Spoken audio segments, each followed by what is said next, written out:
Everyone, welcome to the journey of success. আজ তোমাদের সামনে একটা গুরুত্বপূর্ণ টপিক, সায়েন্সের দশম শ্রেণীর চলতরিতের যে ওহমের সূত্র ও জুলের সূত্র নিয়ে আমরা আলোচনা করব। তো এর আগের ভিডিওতে আমরা ওহমের সূত্র পড়েছি এবং আজকে আমরা ওহমের সূত্রের যে থেকে আমরা কী কী জানতে পারি, রোদের সংজ্ঞা কীভাবে জানতে পারি, রোধাঙ্ক কী, এবং জুলের সূত্র থেকে আমরা কী জানতে পারি, সেগুলো নিয়ে আমরা আজকে আলোচনা করব।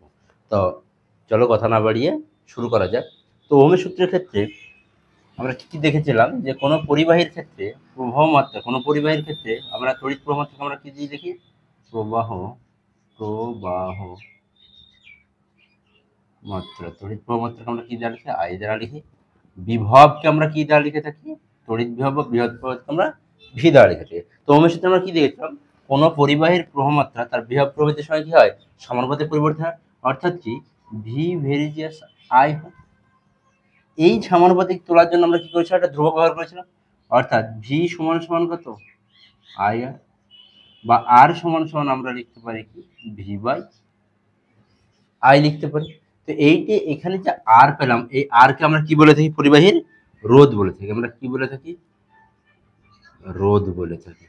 আর এই রোধের একক কি? এই রোধের একক হচ্ছে কি? ওহম। রোধের একক কি? ওহম। তাহলে আমরা কি কি দেখলাম?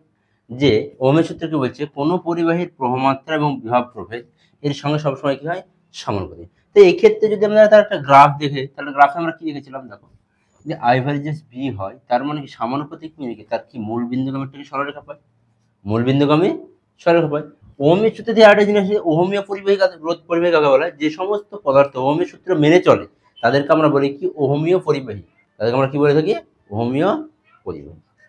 তাহলে এই যে রোধ পেলাম, তাহলে এই পরিবাহী রোধ কোন কোন বিষয়ের পড়ে? তাহলে কোনো একটা তার যদি দেখি, ধরো একটা তার ধরো, তাহলে এর দৈর্ঘ্য আছে কি? এল, প্রস্থচ্ছেদের ক্ষেত্রফল কি? এ। তাহলে এই দৈর্ঘ্য এবং প্রস্থচ্ছেদের ক্ষেত্রফলের সঙ্গে পরিবাহীর রোধ কিভাবে নির্ভর করে, তাহলে আমরা তাই দেখব। তাহলে ওহমের সূত্র থেকে আমরা দেখি যে কোনো একটা পরিবাহীর ক্ষেত্রে তার দৈর্ঘ্য যত বাড়ানো হবে তার রোধ তত কি হবে? বাড়বে। দৈর্ঘ্য যত বাড়ানো হবে, অর্থাৎ এই এল কে যত বাড়ানো হবে রোধটা তত বাড়বে। অর্থাৎ আমরা কি বলতে পারি? তাহলে আর ভেরিজিয়াস এল বলতে পারি, এটা 1 নম্বর। এবং বলছে কি যে ওই পরিবাহী যদি প্রস্থচ্ছেদের ক্ষেত্রফলকে যত বাড়ানো হবে তার রোধ তত কমবে। তাহলে আমরা কি বলতে পারি? আর প্রপোর্শনাল টু 1/a।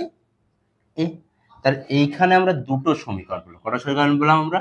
দুটো সমীকরণ। কি কি দেখো? আর ভেরিজিয়াস এল, আর ভেরিজিয়াস 1/a। তাহলে এই দুটো সমীকরণ থেকে আমরা কি লিখতে পারি?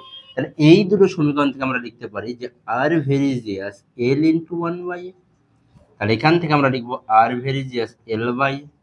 তাহলে এই সমানুপাতিক তোলার জন্য আমাদের একটা ধ্রুবক ব্যবহার করতে হবে। এই ধ্রুবকটি কি? আর সমান সমান rho L by A.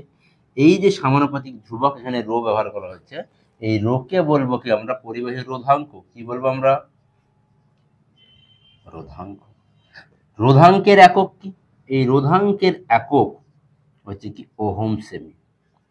Ohm semi বা ওহম মিটার। ওহম সেমি বা ওহম মিটার।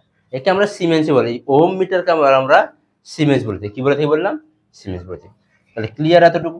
তাহলে এইখানে যখন হয় তখন পরিবাহী কিছু কিছু পরিবেশ যে সারাউন্ডিং এর মধ্যে করা হবে সেটা ফিক্স রাখা হবে। যে কোনো এক জায়গাতে তাপমাত্রা 25 ডিগ্রি সেন্টিগ্রেড ছিল, কিছুক্ষণ পরে আবার গিয়ে 35 ডিগ্রি সেন্টিগ্রেড তাপমাত্রাতে, সেই রকম না। এটা যে আবহাওয়ার মধ্যে করা হবে সেটা একটা ফিক্সড এর মধ্যে।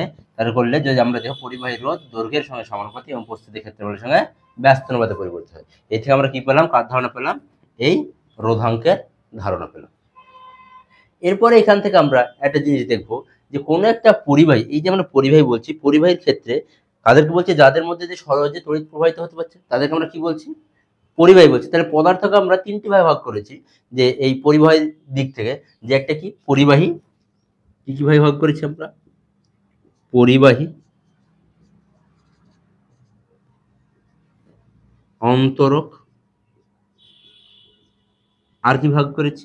অর্ধ পরিবাহী। অর্ধ পরিবাহী। তাহলে আমাদের বেশিরভাগ কোশ্চেন আসে কোথা থেকে? এই অর্ধ পরিবাহী থেকে। আমরা সবগুলো দেখবো আগে। পরিবাহী কি? যার মধ্যে দিয়ে খুব সহজে তড়িৎ প্রবাহিত হতে পারে।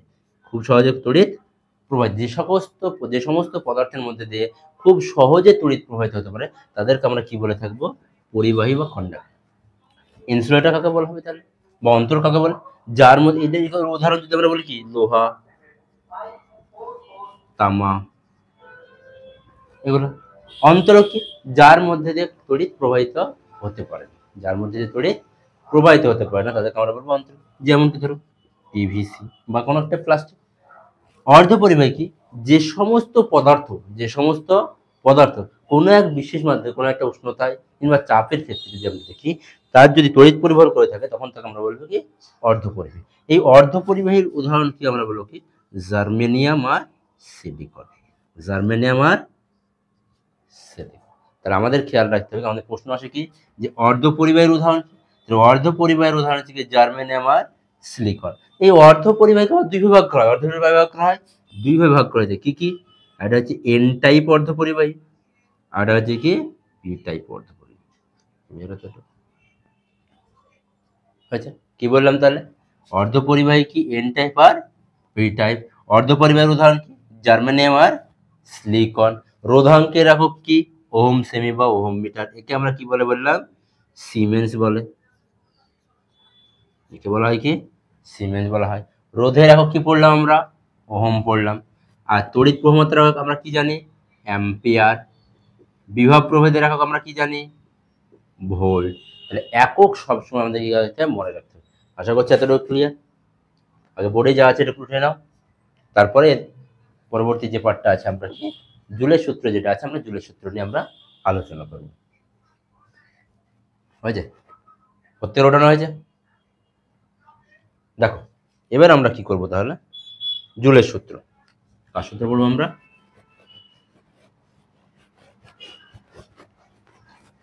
জুলের সূত্রে কি আছে দেখব।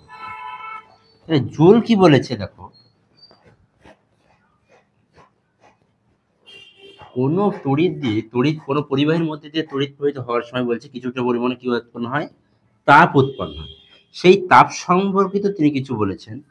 কি বলেছেন? জুলের সূত্রে যদি আমরা গাণিতিক রূপটা যদি আমরা লিখি তাহলে আমাদের বুঝতে একটু সুবিধা হবে। পরীক্ষায় প্রশ্ন পড়ে জুলের সূত্রগুলি বিবৃতি করো অথবা প্রমাণ করো যে এইচ ভেরিজিয়াস আই স্কোয়ার আর টি।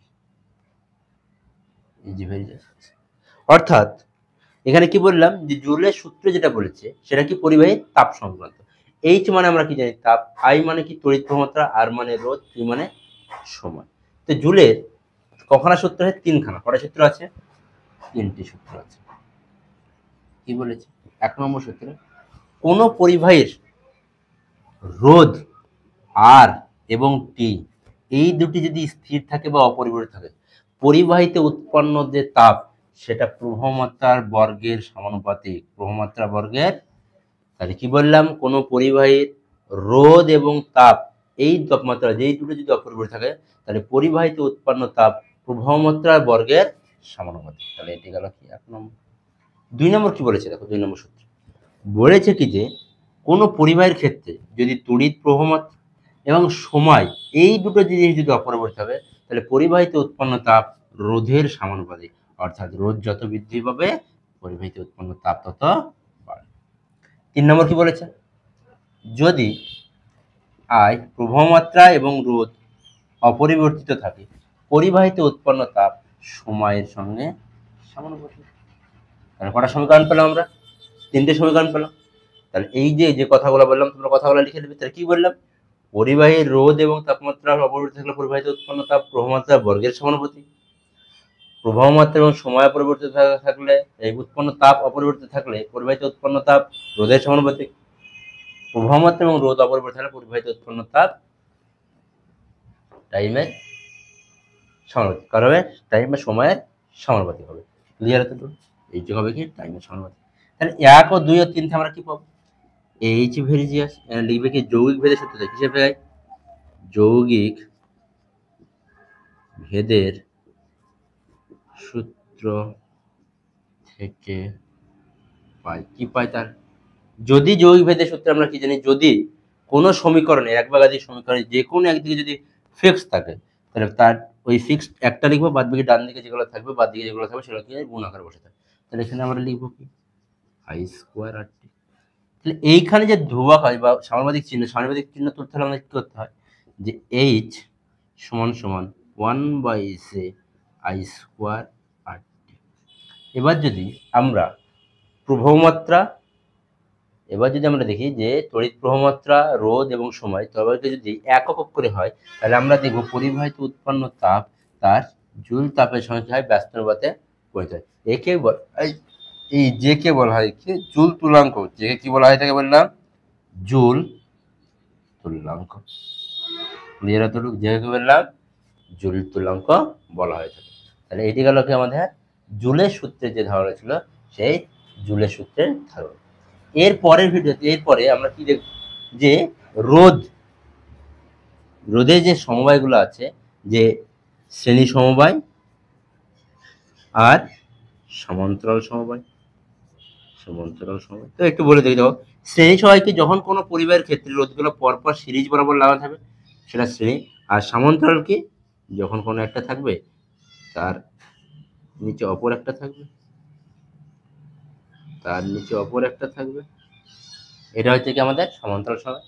তো সমান্তরাল আমাদের কোশ্চেন এখান থেকে একটা আসে, যে শ্রেণী সমবায় ও সমান্তরাল সমবায়ের তুল্য রোধ নির্ণয় করো। তো এইটা আমরা এর পরের ভিডিওতে আমরা আলোচনা করবো। তো আজকে